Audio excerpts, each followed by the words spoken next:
Dear Diary, I quit my job at the Daily Planet this week. Let me give you the lowdown. It all started when a Professor Henderson comes to the Daily Planet with a proposition for Perry White. Several decades earlier, Dr. Henderson's father discovered a series of caverns that he named the Henderson Caves. The elder Dr. Henderson explored the caves for several years before he mysteriously disappeared in them. Now, the younger Dr. Henderson would like to go back into the caverns. He would like the Daily Planet to fund the expedition, and he would like Clark Kent and I to come along and report on everything we find. Perry, perhaps sensing a way for Clark and me to take a break from the relentless war coverage, approves the venture. And so, armed with excitement, we set off with Dr. Henderson in pursuit of the exclusive story.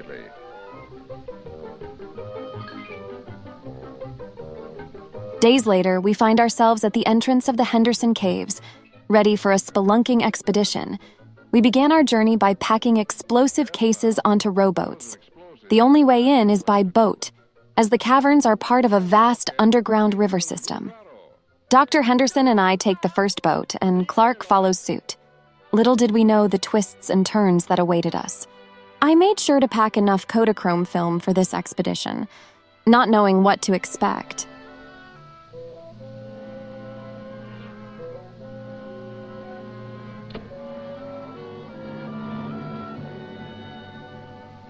We made our way through the maze of the mysterious caves.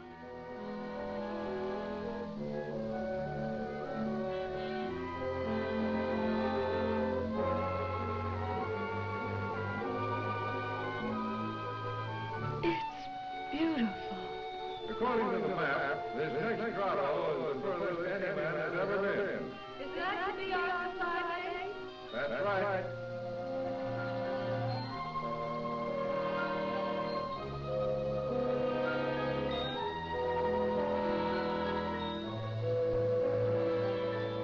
When we finally emerged on the other side of one of the caves, we started to pack the rowboat, which held our equipment and explosives. Bad luck struck when, unfortunately, we forgot to moor the boat, and it floated away from us and out of reach.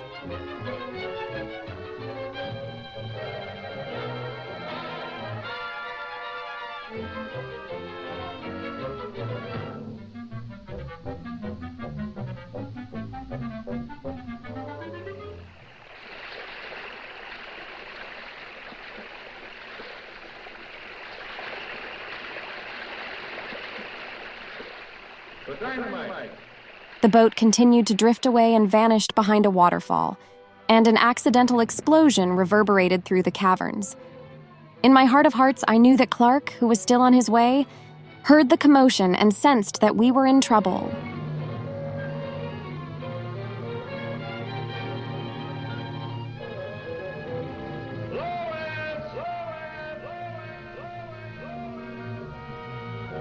The expedition took a turn into the fantastical when we stumbled upon a race of fearsome Hawkmen who emerged from the hole left by the explosion. Before we knew it, we found ourselves prisoners, standing before their king.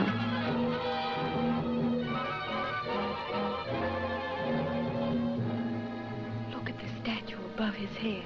Above the throne, a giant statue eerily resembled Henderson's missing father, leaving us baffled about its origin.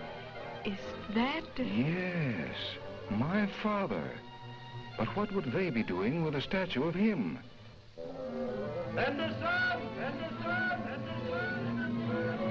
Unbeknownst to me, Clark became a one-man search party, scouring the caverns in search of Dr. Henderson and me.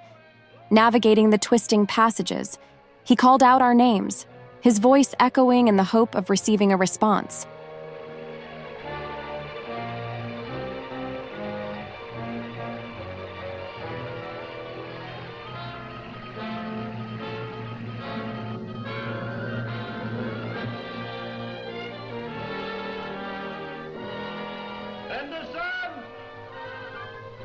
After discovering the entrance to the underground realm, he soon noticed a flying being surveying from above.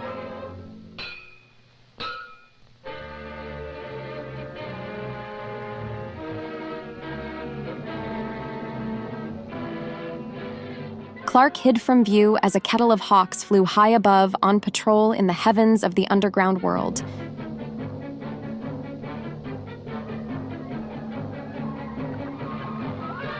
As for the good doctor and me, soon enough, we find ourselves tied to a stone slab, facing an uncertain fate. A ceremony had begun, and the Hawkmen planned to immerse us in a bubbling, gold-colored liquid, the same fate that befell Dr. Henderson's father. As the realization dawns on me, pure terror sets in. I am going to die after discovering a race of Hawkmen living beneath the earth.